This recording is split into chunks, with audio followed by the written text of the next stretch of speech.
Kentucky Derby.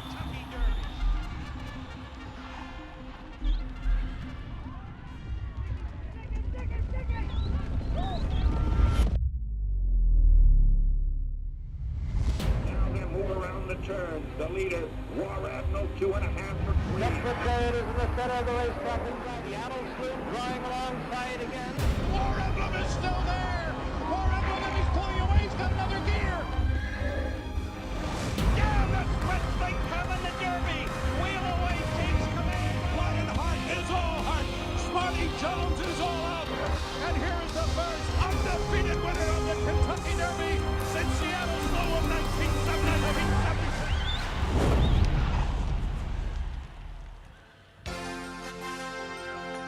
1 week from today, the post position draw. 2 weeks from today, Kentucky Derby 151. Pour that second cup of coffee and fasten your seatbelts. The action is going to be fast and furious this morning on the Kentucky Derby Morning Workout Show, presented by Twin Spires. And a beautiful morning it is here in Louisville, temperature in the low 70s. And the main track is rated as fast as we take a look at the headlines. Kenny McPeak's Kentucky Oaks hopeful Take Charge Milady worked in company yesterday with Go Well's Delight, and they posted a sharp work in preparation for the Oaks at Take Charge Milady, the runner-up in the Ashland. Burnham Square Sovereignty, just two of the headlining names expected to work this morning during the designated training period. Madigan Road no longer in the Kentucky Derby, first reported by Dave Grenning of the Daily Racing Form. He's being pointed to the Pat Day Mile instead of the Derby, and Boost now moves up into position number 20 on the leaderboard. And finally, the Kentucky Derby post position draw to be held during next Saturday's opening night card. That will be between races 5 and 6 at 7:15. The opening night program will be drawn on Tuesday. Joe Christopher and Tony Kayla joining you from the studios here at Churchill Downs. And Tony, we kind of eased our way in yesterday. We had a Kentucky Oaks worker and Take Charge Milady. But today we're going to be watching some very important works 2 weeks out from the Kentucky Derby. Several of the Derby contenders slated to a breeze this morning. Yeah, it's getting go time, Joe. Today we're going to have some serious workouts. A lot of horses will be putting in major moves 2 weeks out. Getting closer and closer. Joe, I watch that open each and every time, and the goosebumps just keep on coming up. You see that black and white coverage? It's so awesome. I mean, the Kentucky Derby, I've been watching the race for about 47 years, and I still get excited even thinking about it. No, always great storylines and different every year. 150 running so far, and another one just 2 weeks from today. Standing by on the backstretch, we've got Caitlin Free. She's got her seatbelt fastened. And Caitlin, your head is going to be on a swivel this morning. There's going to be a lot of action, and important action at that. Good morning. Well, good morning, Joe and Tony. There is a lot that is going to be going on coming up here this Saturday morning. The weather is absolutely beautiful. You really can't ask for anything better coming up here. We got a plethora of workers. Most of the Derby horses are going to be working here this morning. A handful of Kentucky Oaks horses are going to be working as well. Do want to give you an update on some of our Japanese contenders. First, starting off with Admire Daytona. I was able to catch up with Kate Hunter yesterday and talk about that horse a little bit, and as far as his schedule goes, kind of had a little bit of change of plans. He's been galloping the last couple of days, not really expecting to do anything strong with him work-wise. He had a pretty strong race in the UAE Derby, so we can probably expect something like a 2-minute lick on the faster side with a gallop out potentially on Tuesday or Wednesday. That is going to be weather depending. Also gave me an update on Luxor Cafe. He's set to arrive on Wednesday. Is going to fly into Chicago in the coming days. He has a minimum of 42 hours worth of quarantine to do. He's going to then van from Chicago here to Churchill Downs. He's going to be in the quarantine barn as well with Admire Daytona. So we can expect to see him on the track later next week. All right, thanks, Caitlin, for that report. And yeah, she's standing by the gap over there, and she's going to be taking us through a lot of these workers this morning, Tony, during that designated training period, which begins at 7:15. Let's take a look at the Kentucky Derby top 20 leaderboard, and a lot of horses on the first page are scheduled to work. Burnham Square, Tiz-tastic, Sovereignty, Final Gambit, a chunk of gold already worked out this morning at Turfway Park for trainer Ethan West. As we turn the page, Tony, to the second 20, including Built getting into the field. Yeah, Built gets in. Madaket Cat gonna stay away from the Derby, gonna aim for the Pat Day Mile, so that's good for Built if he decides to run Luxor Cafe and Admire Daytona, the Japanese invites. Speaking of Admire Daytona, we'll take a closer look at him again here in a moment, but we want to take a look at the horses on the outside looking in, including Baeza at number 23, Mage's little brother, still in Southern California, gets the Eclipse Award winning rider Flavian Pratt named aboard him, and obviously the connections and a lot of racing fans hoping that he draws in. Closer look at Admire Daytona. You know, we'll have to wait and see if the 1.25 miles is his game, but he certainly was a game racehorse, going 1 mile 3/16 in the UAE Derby, scoring that narrow victory and earning his way into the Kentucky Derby starting gate. Yeah, he looked defeated in mid-stretch, but he found something from within and was able to get his nose down in time. You look at the blood up top, the Drafrong, excuse me there, had a little trouble trying to say that. You think of a one-turn horse, but has some stamina built in with the Gio Ponte blood, and Shackelford, the Preakness champion in his year, Admire Daytona. The question is, you know, did they go to the UAE Derby to avoid Luxor Cafe so they could get this invite? The rider, Christophe Lemaire, French-born rider who has been in Japan basically since 2016. He's ridden in Australia, France, England, Hong Kong, the UAE, as a Breeders' Cup win, already a couple of Kentucky Derby starts on Lemaire's resume. Crown Pride, 13th in 2022, and Sturma-Sotogake, 6th in 2023. Tiztastic, the Louisiana Derby winner, he is winless here at Churchill Downs, but he kind of sort of had a coming out party in New Orleans. No better place for that, Tony. Yeah, he looked good winning the Louisiana Derby, had a much cleaner trip than he had in the Rebel.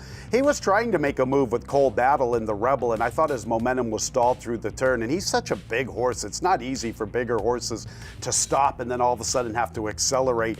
Tiztastic with a clean trip in the Louisiana Derby, put it all together. I think 1.25 miles is right up his alley. Steve Asmussen has been quoted as saying the distance is going to be no problem. Tiztastic for Winchell Thoroughbreds by Tiz the Law, his first crop. And Joel Rosario scheduled to ride. He won the Kentucky Derby in 2013 with Orb. All right, so a lot of storylines on the backstretch here at Churchill Downs. A man that has had some Kentucky Derby experience, and one of the fan favorites here at Churchill is standing by with Caitlin Free to talk about his top contender for the Derby. Caitlin? Well, thank you, Joe. I am starting off this trainers series here during our work show with the man that is on top, trainer of the current points leader, Burnham Square. It is Ian Wilkes. And Ian, you have had experience with the Kentucky Derby, whether it's a horse of your own in McCracken and now Burnham Square. You've been an assistant here as well with some Kentucky Derby winners. You're not allergic to running your horses. Just tell us a little bit about your approach with Burnham Square, running up to the race rather than training into it like a few do. Yeah, I just felt what I needed for this horse because he was making too many mistakes. And I just feel like I needed to educate him more because when I come to the Derby, I don't want to be making any mistakes. He's a horse that after he finished 4th in the Fountain of Youth, you said he needed to find his big boy pants. Going into the Bluegrass, he absolutely found those. What does he need now to move forward in a race like the Kentucky Derby? Yeah, he's got to move forward again because the water gets deeper again. And so I can't worry about how he's looking, you know, because he's a lighter framed horse. You know, I've got to train him. I can't be afraid to train him because he needs to train and get ready for the next race. He's got that breeze that's going to be coming up during our designated training period here starting around 7:15. What are you expecting to do with that work here this morning? Just a light work, just a maintenance work. This one's a maintenance work because he only ran 11 days ago because we got pushed back. So this is just to keep ticking over. I don't do something with him, he won't handle himself. He'll get too upset. Kind of goes into my final question. What more are you going to be doing with him leading up to the race now 2 weeks out on the dot? He's going to have something else leading up to the race, maybe something like 7 days out. Yeah, he will. Probably, you know, schedule next Saturday. We'll see how always got to watch the weather, you know, see how that does. And I'll see how he does through the week and decide on how I'll work him next week. All right. Thank you so much, Ian. Best of luck and happy Easter. Thank you. Happy Easter. Happy Easter out there to everyone else. Ian Wilkes joining me here on the backside. We got a lot coming up here with those designated training hours, including that work from Burnham Square. Ian Wilkes teamed up to win the Breeders' Cup Classic with Brian Hernandez Jr. Several years ago with Fort Larned. We all know Brian not only won the Derby last year with a perfect ride with Mystic Dan, but also the Kentucky Oaks with Torpedo, and a good team coming into the Derby, Tony. Yeah, without a doubt. Burnham Square really put it all together in the Bluegrass, looked good winning that race. I thought he ran well in the Fountain of Youth. A lot of people didn't like that race. You know, he just didn't seem to run through the turn, but he had some acceleration and tried to finish with interest through the wire, and he's heading into the race in the right direction, that's for sure. Horses learn, trainers learn, and even Ian Wilkes even said in that interview he was not hard enough on the horse going into that race. We saw the results in the Bluegrass with that victory, and he knows he's got to train him hard moving forward in order to take another step forward in the Kentucky Derby.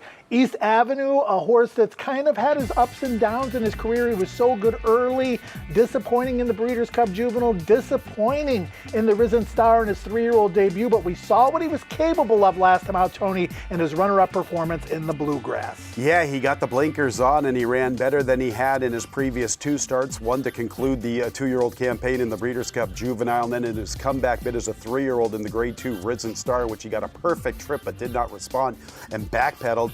He is a grand-looking individual, that's for sure. He is as beautiful as any of the 3-year-olds in this year's Run for the Roses. He grew up, he got even physically bigger as a 3-year-old. He has such a powerful neck. Just look at him right there galloping out. What a powerful individual he is. I would love it if he could just learn how to rate. He wants an outside post, in my opinion, and I want him to try to replicate the same tactics in the Risen Star, except the final quarter of a mile. Godolphin Homebred is East Avenue. Very Look at him, Joe. He is beautiful. The Dam Dance Music, Grade 1 winner of the Gazelle, and was successful between the distances of 7 furlongs and 9 furlongs. So the pedigree is certainly there. Steve Asmussen, well documented, a maiden in the Kentucky Derby, despite winning almost 11,000 races in his career. And he's got a maiden running in the Kentucky Derby, and Publisher, who was the runner-up last out in his most recent start in the Arkansas Derby, but maybe somewhat circumstantially, Tony.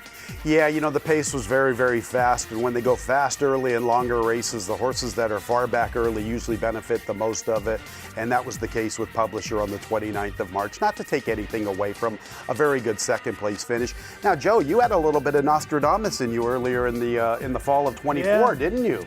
Yeah, this horse ran at Churchill, and it looked like the horse profiled out to be a horse that could potentially be a Derby horse for Mr. Steve, just based on the way he campaigns some of his non-precocious ones into the fall. And he made it in the Derby, but I certainly wasn't expecting him to be a maiden still at this point. All right, let's move over from Steve Asmussen, the veteran trainer, to Whit Beckman, who recently put himself on the map with Anna Maria, Kentucky Derby starter last year. He's got some live runners for the Kentucky Oaks this year, and a Kentucky Derby entrant in Flying Mohawk, who was never raced on traditional dirt.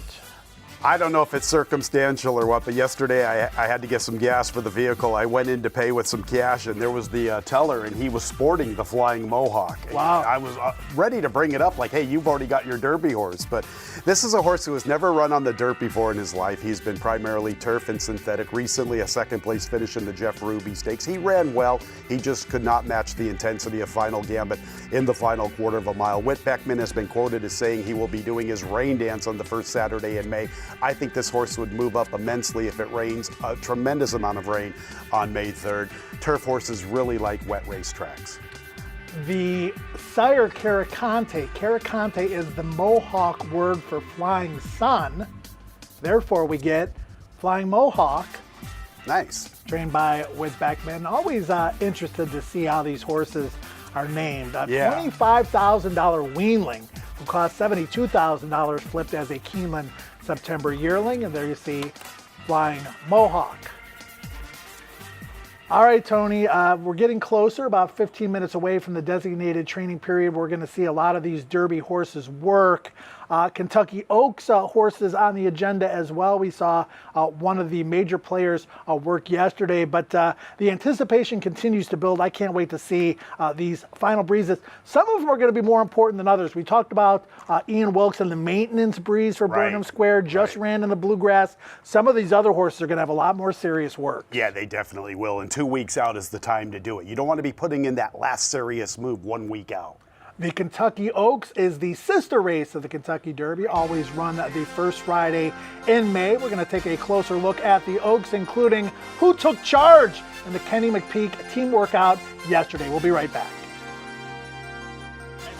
Place your bets with Twin Spires Handicapping Insights, our expert picks, or just by choosing a name that catches your eye. No matter how you pick your horse, bet with Twin Spires. Get your money back if your horse finishes second or third in eligible races.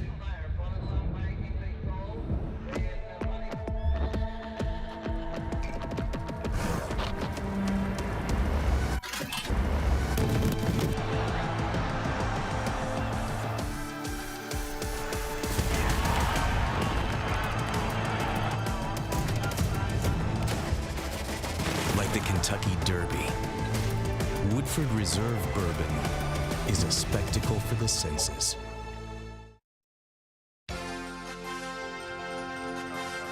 We are back on the Kentucky Derby morning work show presented by Twin Spires, and again a gorgeous morning and lots of action expected during the designated training period, which will occur about 15 minutes from now as the renovation break is ongoing here at Churchill Downs, and getting that track ready for some very important breezes leading up to Kentucky Oaks and Kentucky Derby 151. And looks like we've got a defined favorite in this year's Kentucky Oaks, Tony, in Good Cheer, and a lot of horses in that second tier that with their best game, a step up, could upset the undefeated Good Cheer, and some horses in that fray that do have a little bit better tactical speed than she does. I think the Kentucky Oaks this year is going to be a race where it's going to be very important to watch what the odds are, because, you know, if Good Cheer is such a definitive favorite and we're getting good value on some quality fillies underneath, we might owe it to ourselves to take a swing against her. When you hear Brad Cox talk about Good Cheer, he doesn't talk about her like she's the second coming of Monomoy Girl. He has a lot of respect for her, but I think, you know, he isn't looking at this as a slam dunk whatsoever as we take a look at the top 14. 14 in the Oaks, 20 in the Derby, top 14 leaderboard. Though the horse I like quite a bit is Quiet Side. She's got tactical speed, she's gutty, she's got the resume, she's gonna be a square enough price, maybe in that 5-1 range. I know you've been a fan of Lacara. Who else on the first page here, you know, strikes you as a horse that you might be interested in betting? Well, obviously Quiet Side as well, but, you know, Take Charge Milady, I liked her runner-up effort in the Ashland. I liked her workout yesterday. We will be seeing that here momentarily. She's the other one I'm looking at. And there you see the final four from a points perspective. Go Well's Delight is not going to be running in the Kentucky Oaks. It looks like she will be pointed either to the Edgewood or maybe the 8 Bells, but she kept good company yesterday with Take Charge Milady. Those two went as a team for trainer Kenny McPeek, who happened to win the Kentucky Oaks last year with Torpedo Anna. Yeah, Kenny McPeek has been doing everything right.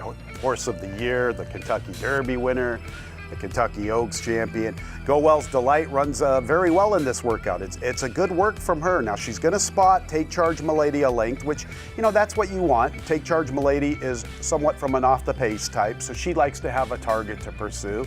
She's going to get on level terms, drawing into the lane, and normally you would think like Take Charge Milady would put away Go Well's Delight. She didn't. They ran to the wire together. Now Take Charge Milady does poke her nose down in time, but what I'm getting at is it's a very good work from the inside filly, so she could be live in her next spot, as you mentioned, either of a couple placings. Yeah, Robbie Alvarado on Go Well's Delight, and Brian Hernandez Jr., the rider of Take Charge Milady on the outside. They're 11-3, 11-3, 23-2, 35-2, galloped out 112-3 fifths, 7 furlongs, and 126-4, according to Churchill Downs clocker John Nichols. And Kenny McPeek, the trainer here, I'm guessing that he got exactly what he wanted out of this work. And we did catch up with Kenny McPeek. We're going to hear from him here on the Kentucky Derby morning workout show. What did Kenny think about this move? Well, more than likely, we're only going to run one of them. Take Charge Milady is pretty definite to race in the Oaks. The other filly, Gal's Delight, we're leaning towards maybe the Edgewood or possibly even the 7 furlong filly race, 8 Bells. So some decisions to be made on that yet.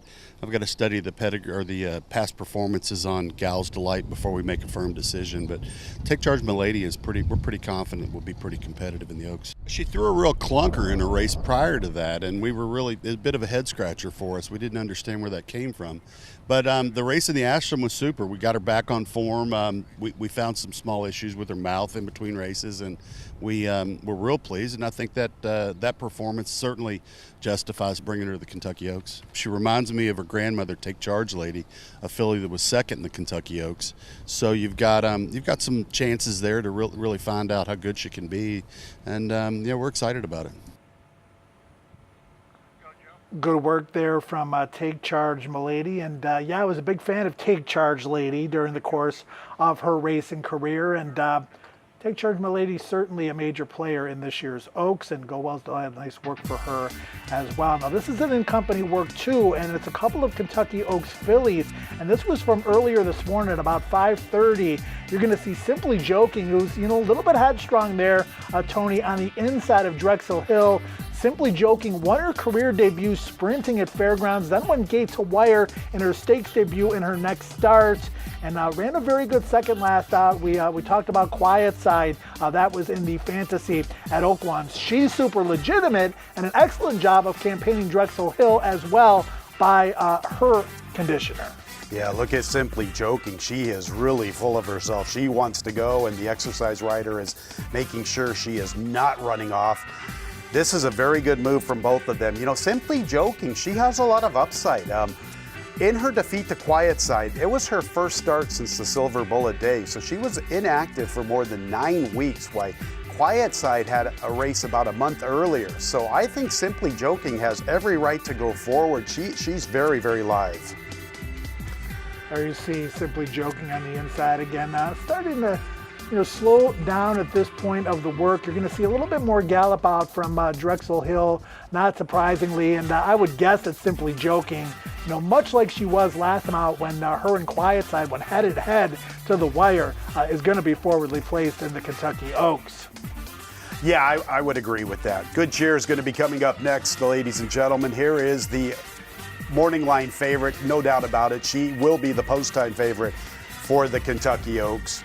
Couple days ago, Good Cheer on the outside, Joe. Yeah, she's 6 for 6, and she's proven at Churchill. She's 3 for 3 here, including Rags to Riches and the Goldenrod. Had a little bit of trouble getting out of the starting gate in some of those earlier starts, but she seemed to really learn some lessons in the Rachel Alexandra and the Fairgrounds Oaks. She's never been challenged really in the deep stretch, open length victories in all 6 of those wins. Yeah, she has been simply awesome, no question about it. Her speed figures continue to improve each and every start, and she has been such a short-priced favorite in all of her starts. She is going to be a big favorite for the Kentucky Oaks. It's going to be interesting to see the post-position draw, obviously, for the Derby and the Oaks, and especially, I think, for Good Cheer, Tony, because it's 14 horses. It's not 20 like the Derby, but there's still the potential for traffic. You've got some horses that like to be forward, like Simply Joking, like Quiet Side, who are serious contenders for the Kentucky Oaks that should theoretically get a better trip than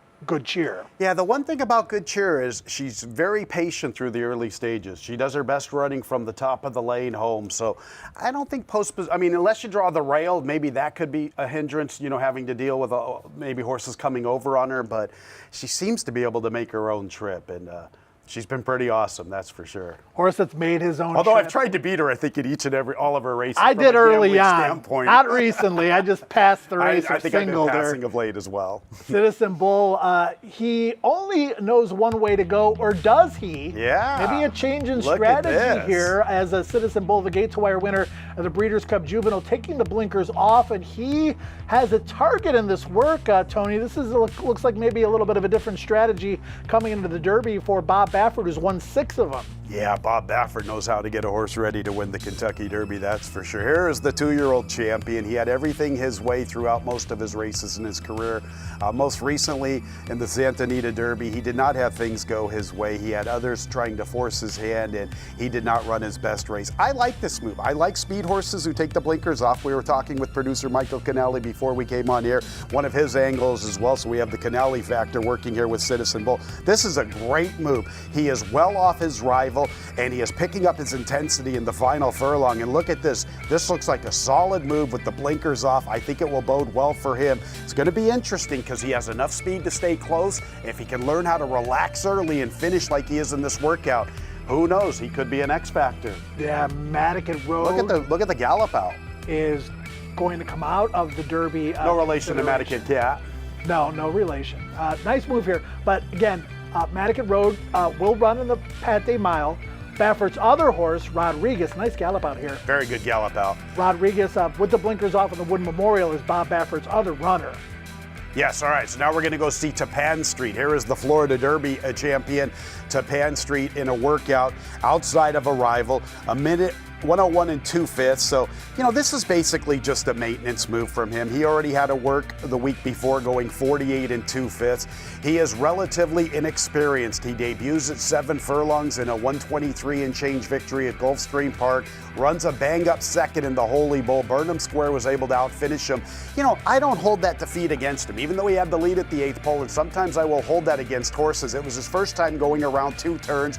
The thing I like about Tapan Street heading forward is the way he can be placed early. He seems to have enough tactability where he can stay close and get first run on the closers. Brad Cox and Windstar Farm CEO Elliot Walden on hand for this work yesterday. And don't take too much stock in the final time, which obviously isn't very fast, but horses don't work fast at Payson. And Brad Cox is worked a lot of his horses at Payson, particularly the ones that did campaign in South Florida during the course of the championship meet, but also sent a lot of those horses to fairgrounds that ran very well this winter as well. Tapan Street, the major player, as you mentioned, Tony, I think he's going to be in that second flight of horses. I would agree. And, with Madigan Road coming out, Citizen Bull taking the blinkers off, we know Rodriguez is going to go.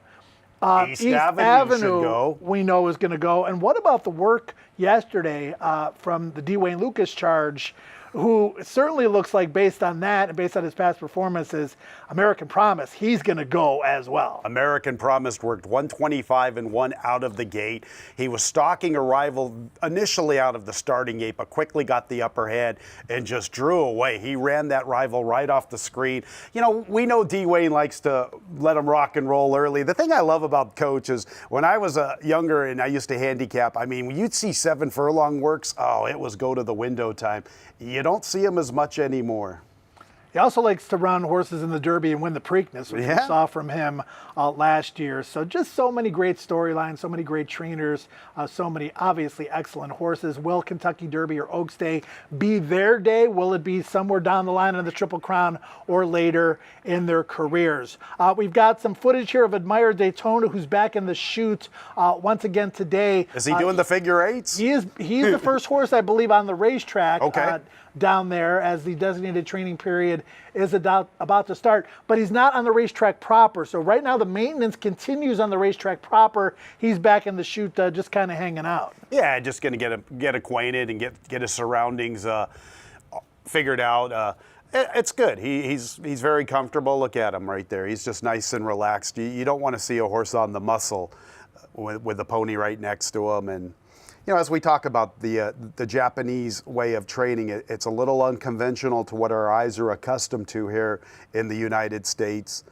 It's going to be interesting to see what he does. As we learned yesterday, it's kind of up to the exercise rider on the fly, whether they're feeling it or not, whether they're going to go with a breeze or they're just going to stick to a gallop. Yeah, to me, the major factor in evaluating these horses is obviously, some of the handicapping processes that we do with the horses that we get to see on a regular basis here, but also just this overall success that Japan has had here in the United States and obviously in recent years all over the world. So Admire Daytona, the name you would think isn't as cut and paste as it looks, but it is the admiration for Daytona Beach, the Daytona 500, spring break. I remember taking a couple of bus trips in college down to spring break in Daytona, and memories that I won't soon forget. Well, we've got them on video coverage somewhere, and they're going to surface one day. Joe, I mentioned something earlier, though. What do you think? Do you think he tried to avoid Luxor Cafe so he could get this invitee? Well, he's competed favorably against Luxor Cafe on a couple of different occasions, including the Hyacinth, where he ran fourth to Luxor Cafe. But if you watch the replay of that race, he was off very slowly. Yeah. And he made a big threatening move, and he kind of evened out a little bit late. That's a 7.5 furlong race, though. You know, the mile and 3/16 in the UA Derby is really where he proved himself, and maybe the connection just wanted to see, hey, can he go this far? Right.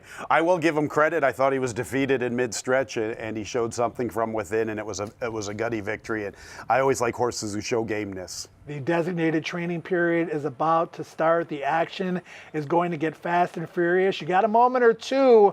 Go refill your drink, get a cozy spot on the couch, and get your past performances and take some notes. The designated Kentucky Derby and Oaks training period is now just moments away here on the Kentucky Derby morning workout show.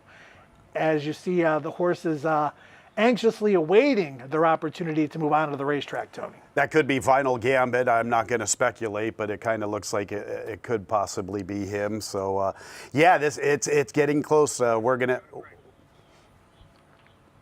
The designated training period, like I said, just moments away. We're going to take a short break here on the Kentucky Derby morning workout show. More than half of the Kentucky Derby contenders slated to work right after this. As they head to the backstretch, it's a tight pack. He's going to pull ahead.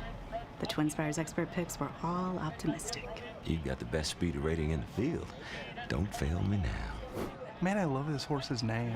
And from far behind, here comes Frank. It's neck and neck. Frank is winning. Frank wins! No matter how you pick your horse, bet with Twin Spires, the official betting partner of the Kentucky Derby. Get your money back if your horse finishes second or third in eligible races.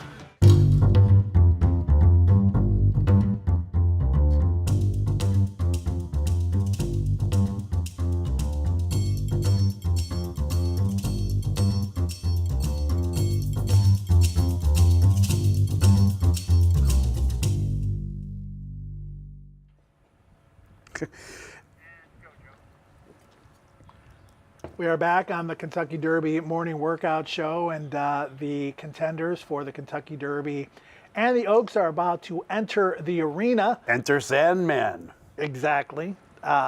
Cue up Metallica as we wait for the horses to get on the racetrack and begin the breezes that, for the most part, for many of these, are going to be extremely important. You're going to see some maintenance breezes. The horses that ran in the bluegrass aren't going to do that much. As you heard Ian Wilkes say, they ran, with the race getting pushed back to Tuesday, they ran less than 2 weeks ago. Yeah, there's no reason for them to put in any serious snappy drills. They just want to have nice maintenance moves, get their horses staying happy and healthy, and get them ready.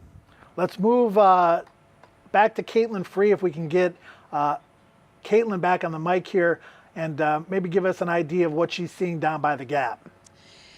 Yeah, Joe, I'm standing over here, obviously, where I've been here in the clocker stand and waiting to get called onto the track proper. These horses are.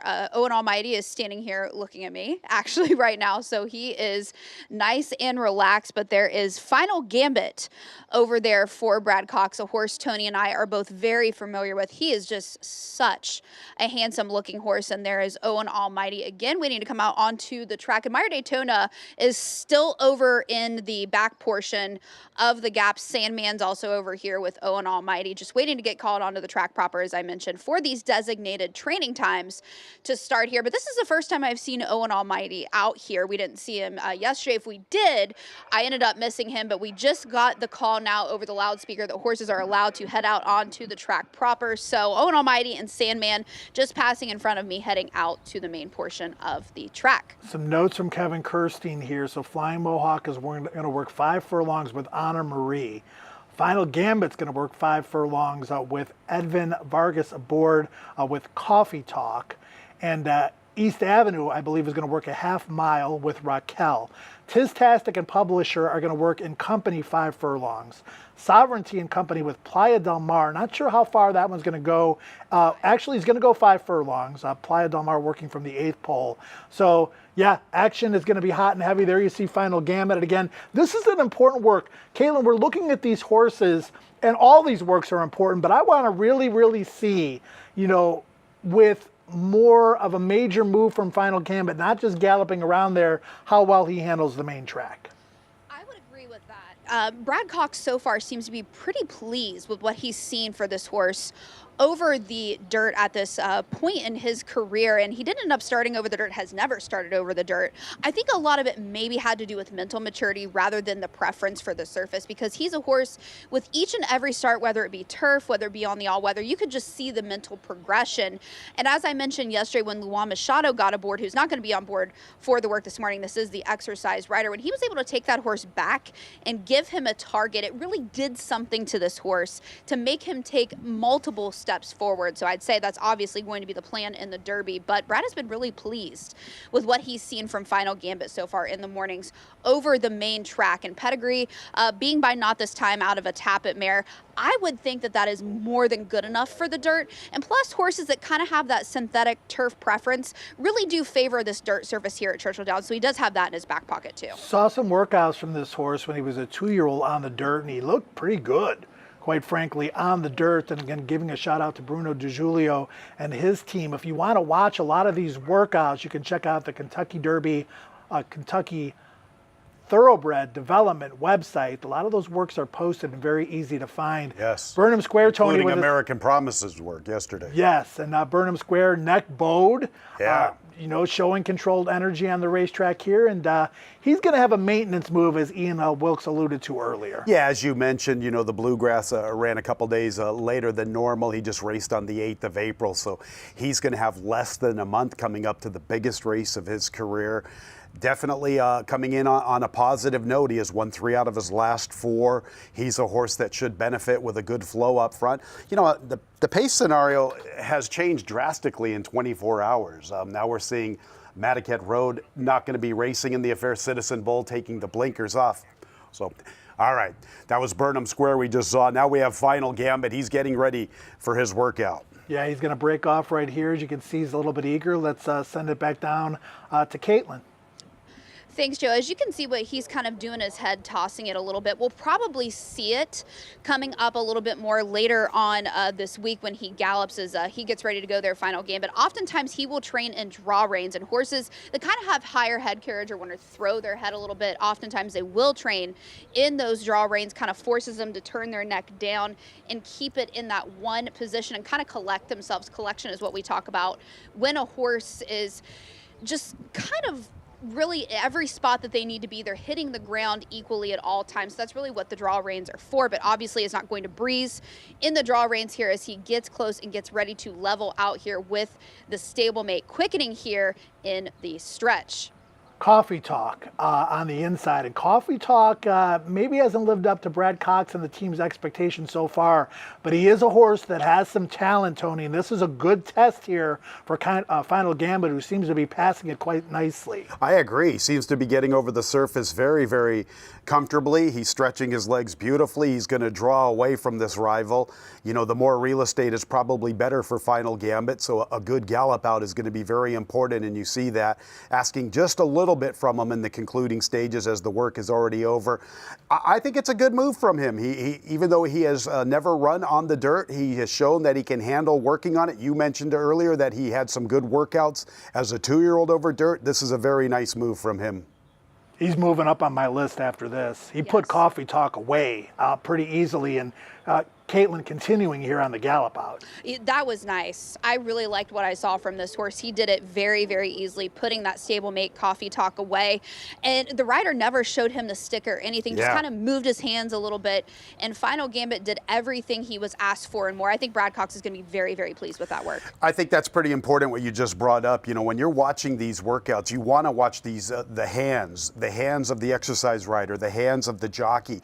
If a horse is under a vigorous drive, we're going to hold it against them. That was well within.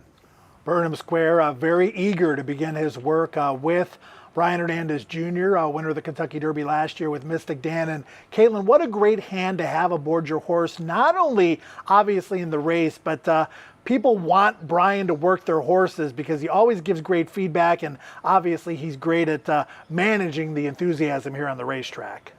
Yeah, you said it. Brian gives awesome feedback. He's just such a well-spoken individual that you're going to get an honest type of opinion out of 10 out of 10 times.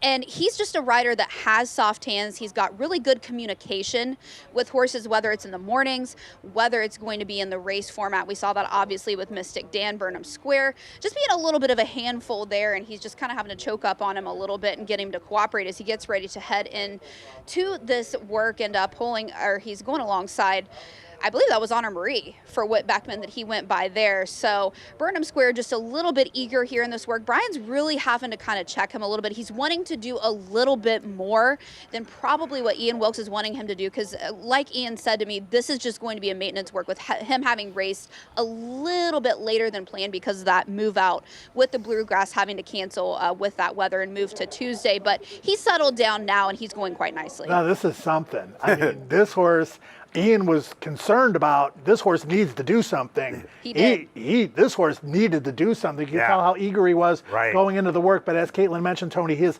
settling in nicely here in a nice fluid stride. You know, horses know when they're on the racetrack. They know if they're going to be out there galloping. They know if they're going to be out there breezing. He knew that today's was a little different than yesterday and the previous days. And once he was able to settle into himself, it's another nice move. Well within himself. Beautiful stride. Gotta like what you see. Gonna gallop out into the turn here, and again, you know, Ian not wanting too much here from Burnham Square, so not gonna, you know, gallop out all the way past the kitch or anything. Probably gonna shut him down here. Good luck with that, Joe. But I know exactly. Better Brian than me. Yeah. That's for sure. But enthusiasm for Burnham Square. This should take a little bit of the steam out of him. He should be set up for the final work on next week. I would completely agree with that. There you see Burnham Square on the gallop out, one of the major players for the Kentucky Derby. And Brian Hernandez teamed up with Ian Wilkes for their only Kentucky Derby starter from the Wilkes Barn, McCracken, back in 2017. He was 7-1. Rough start, wide trip, did close. The Whittams, also the breeders and owners of McCracken, and they didn't expect Burnham Square to be that kind of a horse. The Dam Linda was more on the turfy side, but she was a nice individual in her own right. Burnham Square coming into the race, you would think the way Ian Wilkes wants, particularly with the late running of the Bluegrass after some pretty interesting weather conditions, lots of rain. I think Tony was seen building an ark during that 4-day period. That was crazy. The sirens going off with the tornado warning. Being a kid from California, an earthquake happens and you don't really have a lot of time for preparation. The anticipation is the tornado going to hit? That was a little scary. See what we got here.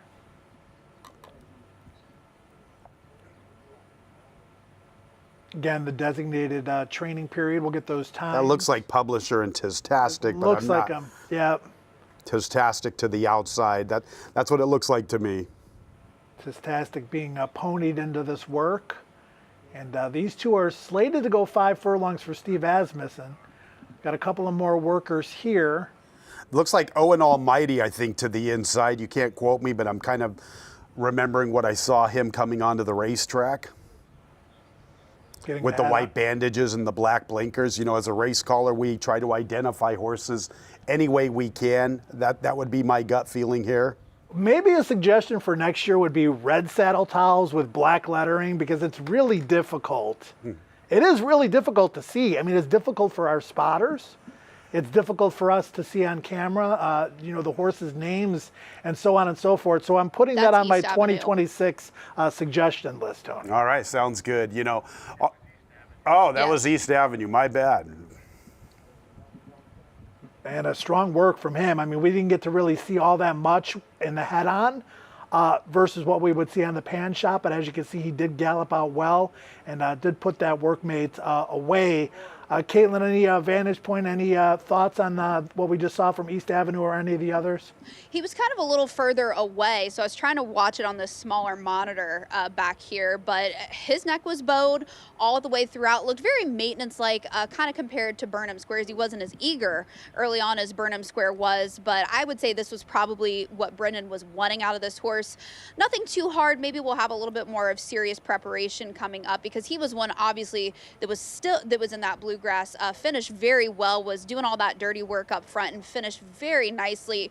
Burnham Square was just able to grab him late, but this just looked like something very maintenance to me as well with East Avenue.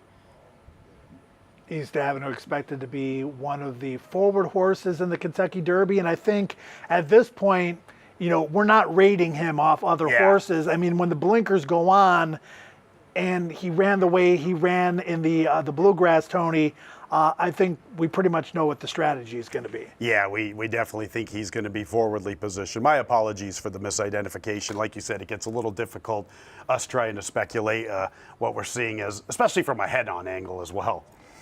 Admire Daytona, still back in the chute from what I'm hearing, Caitlin. He was galloping just a little while ago. He ended up coming out onto the track proper. There he is galloping just a few moments ago. And when he went onto the track proper coming out of the chute, he kind of hollered as he was going through here. That's been something that he's doing. He's kind of announcing his presence. He's like, here I am. I'm coming out. You better start looking. An exercise rider was actually Trey, that I'm friends with, said he loves being on track with this horse because every time he goes by the other horses, he's communicating. He's saying hello to the other horses, saying hello to the other riders. Just a very interactive horse. He's one that just seems really, really funny to be around. But every time he goes by the clocker stands, he's kind of vocalizing. But another maintenance gallop here for Admire Daytona, kind of very similar to what he did yesterday. They were circling in the chute for a little while on. And he's probably going to gallop, I would say, about a mile and a quarter, mile and a half. Something similar to what he did yesterday. I believe he galloped a mile and a quarter yesterday. Caitlin, sometimes when horses are vocal like that, is that because of immaturity? I know as a race caller, when horses come over, the 2-year-olds are always snickering with one another.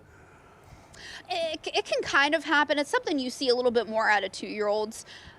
Just because they're young and inexperienced, they get to the paddock and they're like, guys, what is happening here? And there's so many of them, just because they don't have that experience in a race format. Sometimes you see it from older horses, sometimes you don't. Maybe can be a little bit of a lack of focus, but I think the Japanese, kind of their style is just to let the horses do things naturally. So I hear a lot of vocalizations more out of those horses. I just think they're letting them be themselves a lot of the time, and that's just kind of what the horses are used to. Admire Daytona, nice way of moving for this Japanese representative, as we have a couple of representatives from the barn of Steve Asmus and Tistastic and Publisher. They went 5 furlongs and company just moments ago. We're going to backtrack to that work, and Publisher on the inside, Tistastic on the outside. It's interesting, Publisher a little bit headstrong here, Tony, but they both have very similar off-the-pace running styles. He would be headstrong. He's on the inside, and he likes to do his best running from far off the pace with a target to chase. So he's in somewhat of a position that it's probably not comfortable for him. It's interesting, Publisher putting a little bit of distance between himself here and Tistastic in this move. And it looks like Tistastic's being asked a little bit to keep up here, Tony. Yeah, jockey is looking back aboard Publisher, looking for the competition. Let's see how this shapes up in the final quarter of a mile. Publisher pretty much in hand. He's been eager to go throughout. You'll see that a lot in these 2-horse workouts. The inside horse is the one that is the eager one. He's the one that's usually the target. Now here's Tistastic getting on level terms here on the outside. Let's see how they both finish up in the run to the line. Yeah, Caitlin, looks like Tistastic is finishing up better than he started here. Yeah, absolutely agree. This seemed like that was definitely the plan here for these horses. This was moments ago. I saw them kind of come off the chute. Joel Rosario seemed happy, obviously, with what happened here with Tistastic. This is a horse that you can just tell, both him and Publisher, growing leaps and bounds. Tistastic reminds me so much of his sire, Tiz the Law. Physically, he's just a horse that's kind of getting a little bit more scopy with time. I'm not sure if he's actually going to pass Publisher at this point. No, I don't think he's going to at this point here. Publisher is a horse that, Joe, I kind of gave you a little bit of crap for calling out the potential Derby berth for him as a 2-year-old, but he's a horse that is rapidly improving as he gets older. Real quickly, that was a very good move for Publisher. Very good move from Publisher right there. I was bigger on Tistastic going into the race. Watching that work, Publisher, I think, is better. Yeah, I don't think it was even close. I don't either. Honestly. And was it Publisher being that good or Tistastic just being pretty average? And I don't know if Tistastic is a poor workhorse in company. Here's East Avenue along the inside. And this is what he likes to do. He's a speed horse, so he's going to be on the inside of his rival. And He's just toying with the rival. He's far superior. He has opened up with ease. He's not ever being asked. He's a big, good-looking individual. He has the bloodlines to be successful on the first Saturday in May. I think the real question with East Avenue is two questions, Joe. Where does he draw? And if he draws outside of other speed, can he sit a similar trip like he did in the Risen Star, yet show the ability to pass and finish? East Avenue leaving Raquel in his dust there. We got some workout times coming in from Kevin Kirstein, who once again this year, you go into the Derby season knowing he's already going to be the MVP, and we thank Kevin for the information. Without a doubt. Steve Asmussen, 59-3 with that set, but we saw what we saw visually, which was Publisher working a lot better on the inside than Tistastic on the outside. Brendan Walsh, East Avenue, 47-3. That was a sharp move. Well within himself, never even asked. I mean, the horse has natural speed, natural ability. You would expect a move like that. He's a big horse. He's going to cover a lot of ground effortlessly. Burnham Square, 49-2, which is pretty much what Ian Wilkes wanted. He was headstrong at the beginning of the work, settled in nicely, and, again, a maintenance move, 49-2. Right.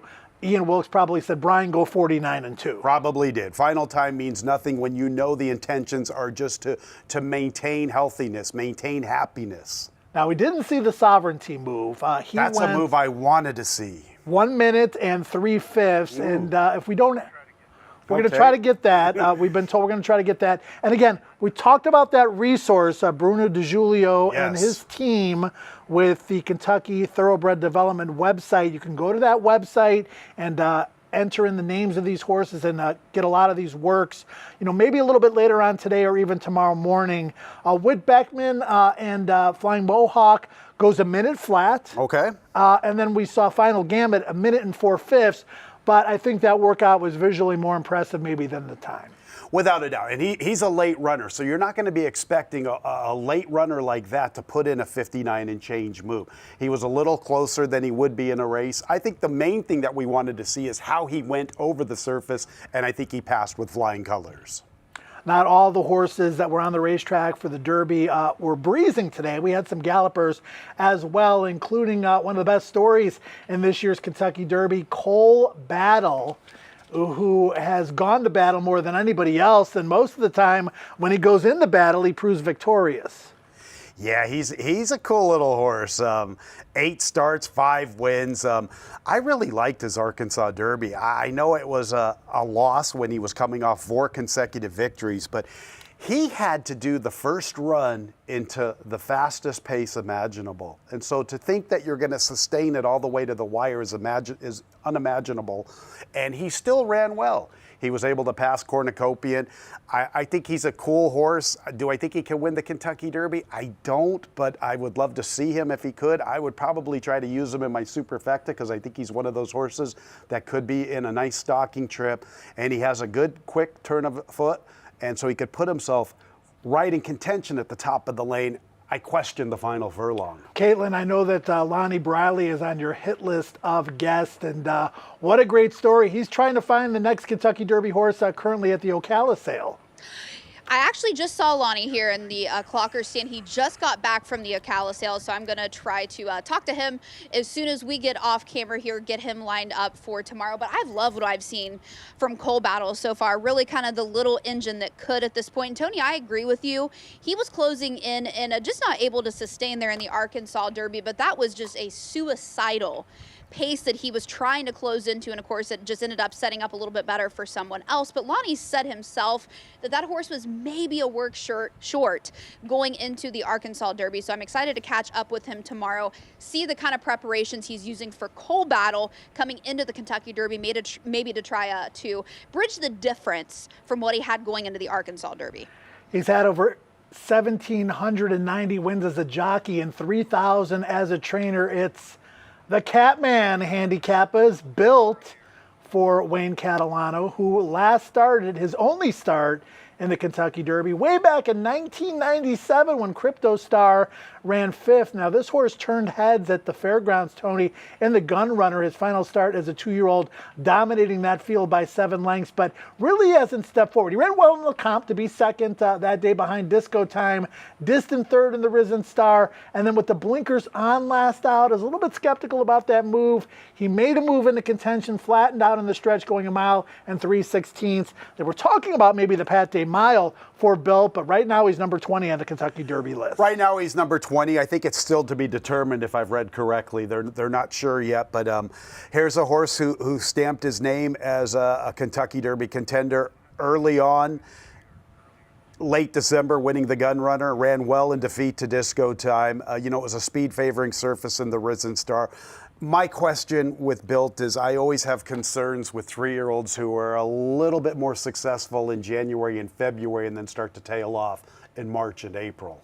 We saw that work from Good Cheer, previous work from Good Cheer. She's out on the racetrack this morning stretching her legs, and there she is. And, Caitlin, Good Cheer is the deserving favorite for the Kentucky Oaks. She's never been beaten. She's 6 for 6, and she just kind of glides over the racetrack. She wears blinkers during the races, but on the racetrack without blinkers earlier this morning.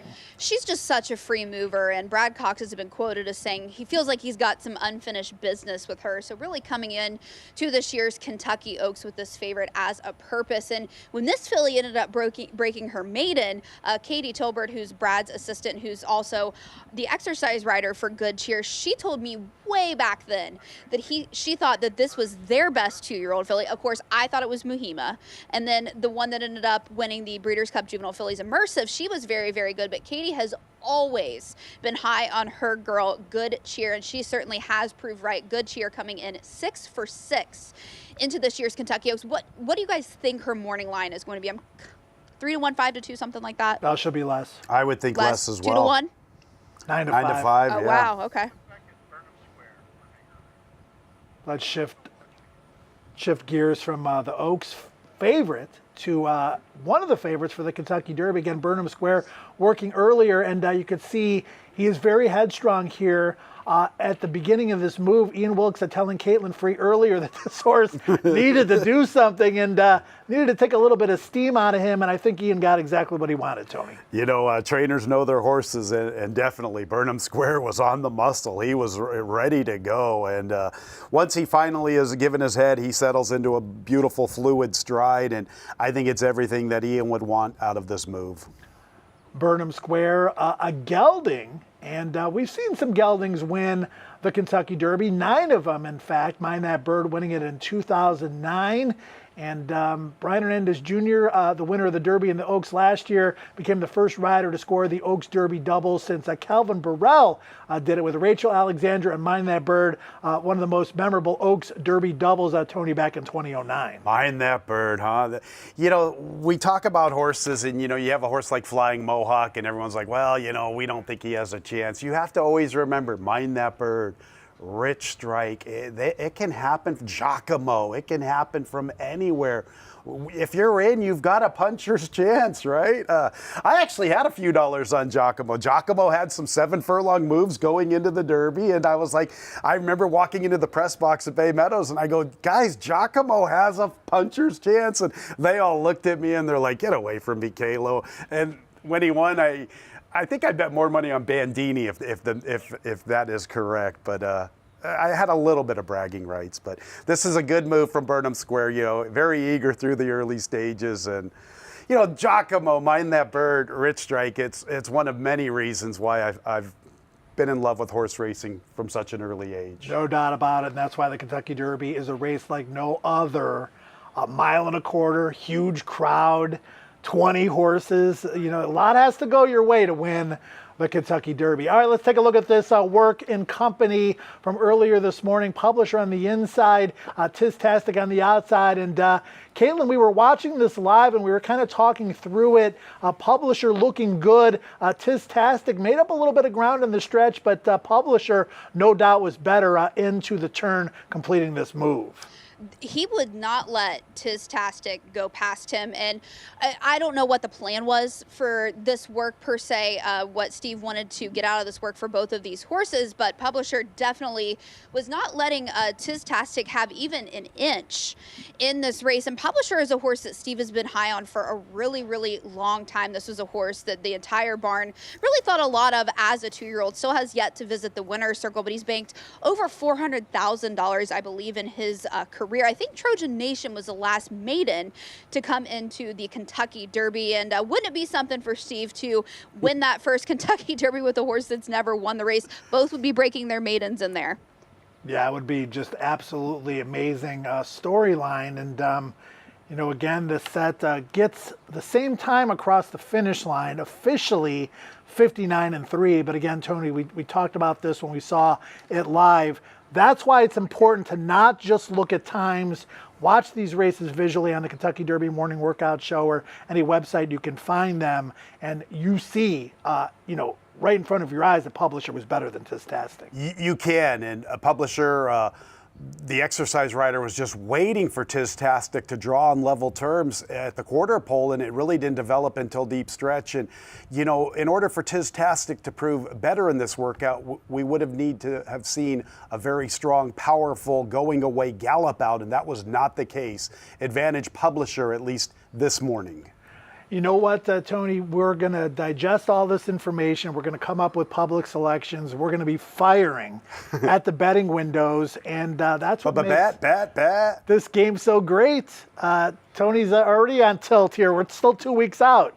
Yeah, no, it's a great time of the year. 2 weeks out from the 151st Kentucky Derby. It's just the greatest race in thoroughbred racing. It's the only, I've been a fan for 47 years. It's the only race the next day or 2 days later, I am still watching the replay. I'll watch the replay 5-10 times because every time I watch it, I see something I didn't see the time before. Randy Macho Man Savage, Fred Flintstone, Tony Kalo, everybody. Let's take a look at the Kentucky Derby betting challenge, talking about utilizing this information for a big score, $250,000 prize pool, entries into this year's Breeders' Cup betting challenge, next year's Kentucky Derby betting challenge, the National Handicapping Championship, and if that's not enough, Kentucky Derby tickets for next year. A qualifier is happening today via the Keeneland races. Also qualifiers on opening night at Churchill, May the 1st, and then May the 2nd, there is a Kentucky Derby Betting Challenge qualifier as well. You're going to qualify, Tony, because you don't really want to put up that $5,000 to enter. If you can get 4 or 5 friends, 10 friends, 20 friends to all throw up some money and kind of seed you to play a tournament like this, you know, if you can't afford the $5,000, which many people can't, that's not a bad idea either. Not a bad idea at all, and such a great part to be part of these, to be in these handicapping contests. We talk about it all the time. I talk about pick sixes, and you get to see the will pays. That's a big rush. It's an equal rush to be in a handicapping contest and see your name rising up the leaderboard, where you're, oh my, I'm gaining ground. I'm in 5th place with 2 races to go. It's awesome, fans. You should jump in, and that's a great tournament. Especially when there's $250,000. Yeah. Lots of other prizes on the line. Certainly got to go into that and, you know, not be afraid to take a chance. And more importantly, Tony, in tournaments like that, or even at the betting windows, particularly on these big days, big weeks, don't be afraid to back your opinion. Yeah, you definitely have to back your opinion, and don't be afraid to go all in at any given moment. Because if you have a strong opinion on a horse and you're only going to go halfway in and he wins, and then you waste a lot of ducats on inferior selections, you're gonna kick yourself. I have a hard time going all in, Tony. That's probably why I'm not very good at poker. That's why you're invited each and every week. All right, final thoughts down to Caitlin Free. And Caitlin, I don't know about you, but there's a lot to digest. Final thoughts can be a plethora of different things. What really caught your eye this morning?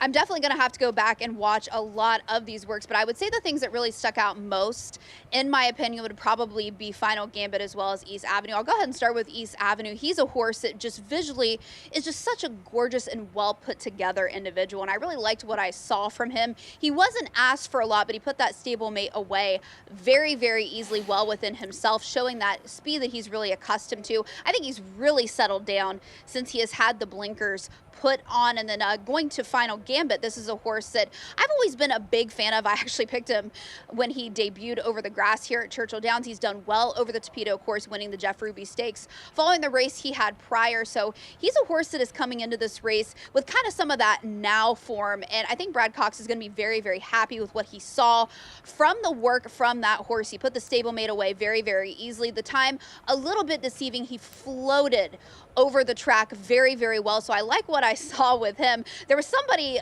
earlier on this week that was quoted as saying you would maybe get Final Gambit at 60 to 1. That horse is going to be 20 to 1 or less. I would say definitely 20 to 1. His price is going to go down following that work. So I'm anxious to see what he has in store coming up with 2 weeks left to go to the Derby. But going to be watching a lot of these works back, going to be watching the show back, because there was just so many things that happened out here this morning, guys. Yeah, no doubt about it. A lot of fun, and it's all part of the overall Tony evaluation process. Like I said before, with the pedigrees, the connections, the replays that we watch. It takes 7 months to handicap a race like the Kentucky Derby, literally with the point system. What really caught your eye this morning? Well, Caitlin mentioned about East Avenue getting the blinkers on and how it seems to have relaxed him. You think taking the blinkers off relaxes horses. Maybe it's an opposite effect with him. Getting the blinkers on, that was a very nice work. He looks the profile, he looks the part. And as Caitlin mentioned, we got to go back and watch a lot of this. We're asked to put together top 10 lists for the Kentucky Derby and the Kentucky Oaks. And today on my list, Publisher definitely moves up. Final Gambit finally moves up. Tistastic, maybe not so much, but there's still 2 weeks to enter the starting gate for Kentucky Derby 151, and we're going to continue to bring you all the action on the Kentucky Derby morning workout show. We will be back tomorrow, Easter Sunday, for more action. Take a look back at some of these works. There'll be a lot of horses out there galloping and continuing their training, and we thank you for joining us. Enjoy the rest of your Saturday. Big day of racing at Keeneland, opening night at Churchill, just 1 week away.